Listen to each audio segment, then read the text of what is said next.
ਸਾਧਵੀ ਅੰਮ੍ਰਿਤਾ ਜੀ ਜੋ ਉਚੇਚੇ ਤੌਰ ਤੇ ਪਿੰਜੌਰ ਤੋਂ ਆਏ ਨੇ, ਚੰਡੀਗੜ੍ਹ ਦੇ ਨੇੜੇ ਪਿੰਜੌਰ ਪੈਂਦਾ ਹੈ, ਉੱਥੇ ਬਹੁਤ ਬੜਾ ਇਹ ਸਕੂਲ ਔਰ ਬਹੁਤ ਬੜੀ ਸੰਸਥਾ ਜਿਹੜੇ ਚਲਾ ਰਹੇ ਨੇ। ਅੱਜ ਇਹ ਨਤਮਸਤਕ ਹੋਣ ਆਏ ਨੇ ਸ਼ਹੀਦ ਭਗਤ ਸਿੰਘ, ਰਾਜਗੁਰੂ ਔਰ ਸੁਖਦੇਵ ਦੀ ਸਮਾਧੀ ਦੇ ਉੱਤੇ।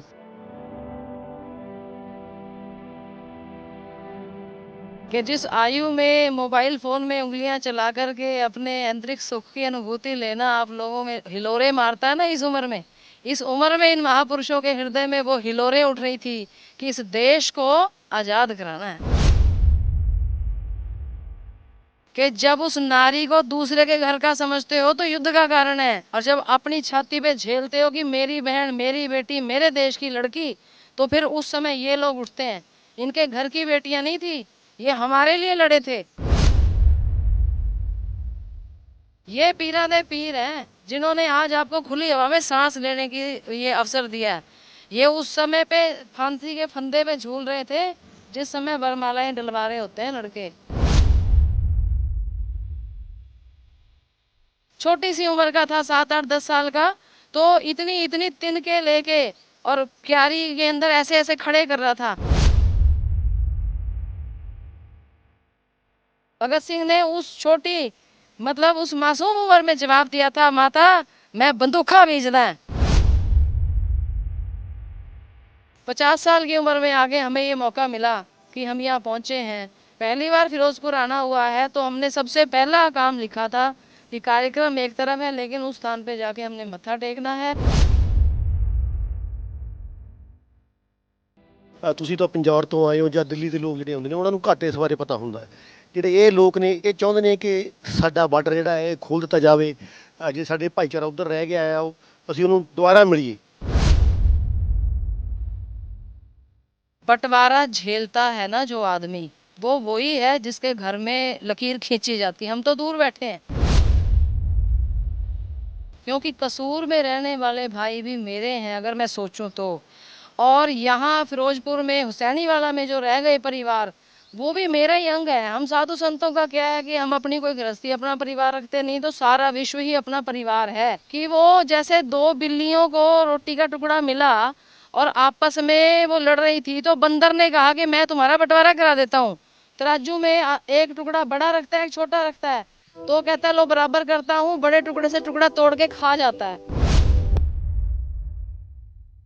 इस समय का चक्कर घूमा है। अब भारत का ऋषि सुनक वहां का राजा बन के बैठा रहा कि नहीं, ये समय का चक्र घूम गया है। इसलिए अब अगर लोगों के हृदय में संवेदनाएं हैं और वो बॉर्डर खुलवाना चाहते हैं तो सरकारों को जरूर सुनना चाहिए। ਹਿੰਦੂ ਰਾਸ਼ਟਰ ਸਰਕਾਰ ਹੈ ਭਾਰਤ ਦੇ ਵਿੱਚ, ਮੋਦੀ ਸਰਕਾਰ ਹੈ, ਤੀਜੀ ਵਾਰੀ ਮੋਦੀ ਜੀ ਪ੍ਰਧਾਨ ਮੰਤਰੀ ਬਣੇ ਨੇ ਔਰ ਤੁਸੀਂ ਇੱਕ ਹਿੰਦੂ ਸੰਸਥਾ ਨੂੰ ਰਿਪਰੈਜ਼ੈਂਟ ਕਰਦੇ ਹੋ। ਤੁਹਾਡਾ ਨਿੱਜੀ ਤੌਰ ਤੇ ਪ੍ਰਧਾਨ ਮੰਤਰੀ ਮੋਦੀ ਜੀ ਨੂੰ ਕੀ ਤੁਹਾਡਾ ਸੁਝਾਅ ਹੈ?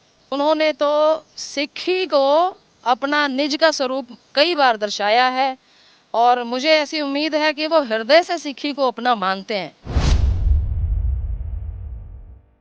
धरती पे रहते हैं हम, गुरुओं की वाणी से हमारा जीवन जो है, हम तो बचपन से गुरुद्वारे में जा जा के ही पले बड़े हैं, भले चंडीगढ़ में ही रहते थे, लेकिन सिक्खी और हिंदू की जब क्योंकि जब पंजाब में खड़े तो यही बात है कि इनको मैं दो मान ही नहीं सकती, और कोई भी अकल वाला बंदा इसको दो नहीं कह सकता।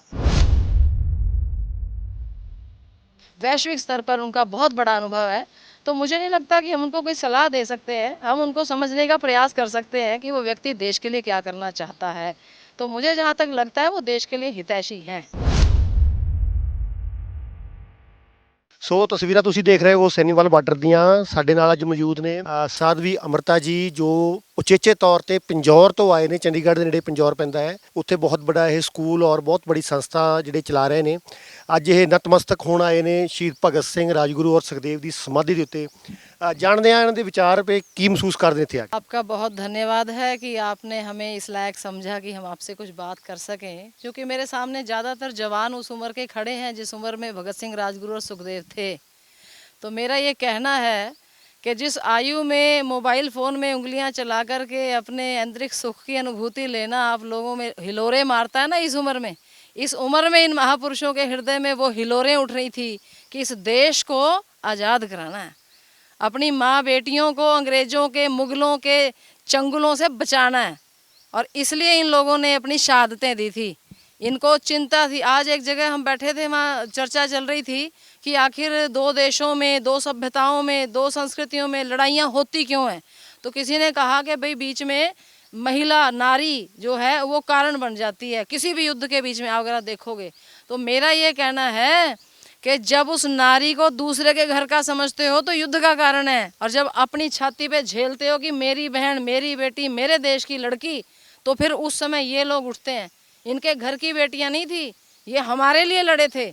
इसलिए ये स्थान तो 100 मंदिर एक तरफ बार दो, 100 गुरुद्वारे बार दो, पीरा ते ना जाओ इधर आओ। ये पीरा दे पीर हैं जिन्होंने आज आपको खुली हवा में सांस लेने की ये अवसर दिया है। ये उस समय पे फांसी के फंदे पे झूल रहे थे जिस समय वरमालाएं डलवा रहे होते हैं लड़के। इनके सपने क्या थे, ये कौन सी बला थे, क्या इनके अंदर भरा हुआ था।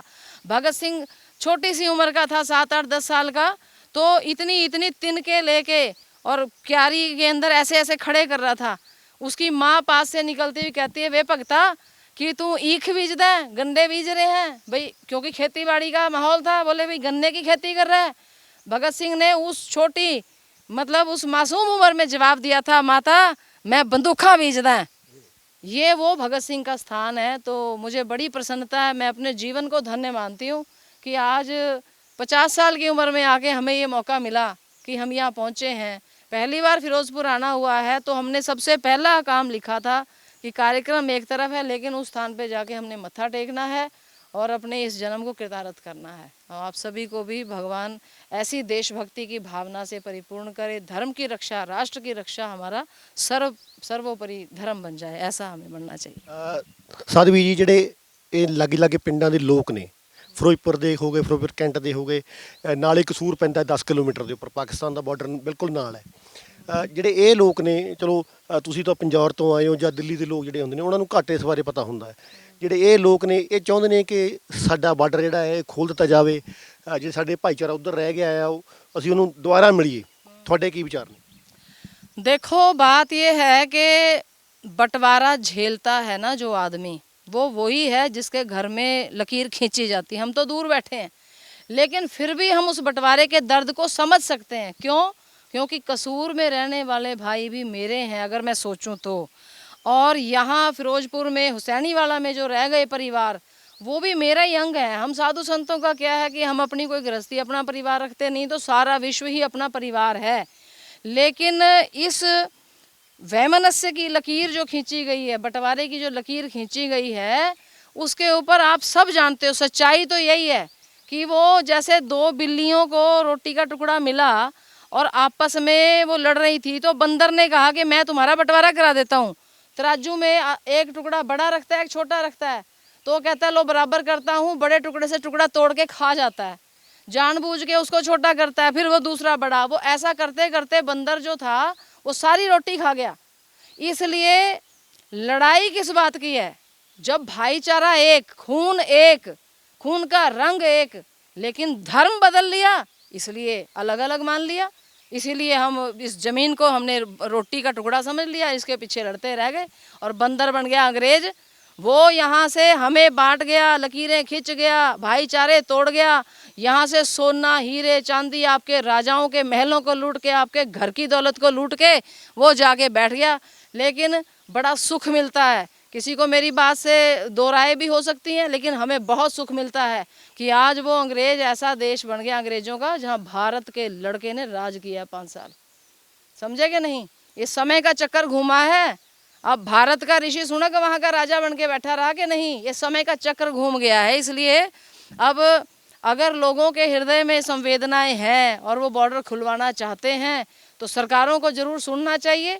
कठोर दंड नीति के साथ बॉर्डर खुलने चाहिए। आज फिरोजपुर की गलियों, सड़कों के अंदर नशा करने वाले लड़के हथियार हाथ में लेके घूमते हैं।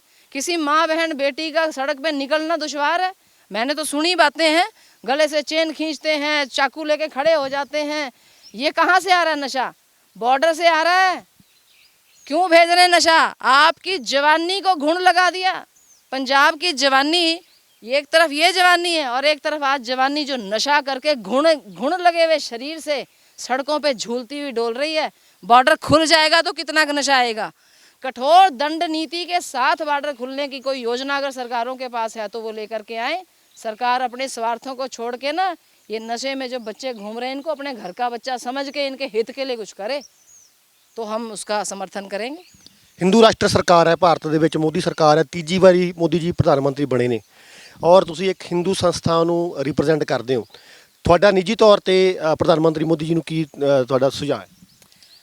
प्रधानमंत्री नरेंद्र मोदी एक बहुत ही वैश्विक सोच रखने वाले और हर समाज को अपना मानने वाले, उन्होंने तो सिक्खी को अपना निज का स्वरूप कई बार दर्शाया है और मुझे ऐसी उम्मीद है कि वो हृदय से सिक्खी को अपना मानते हैं।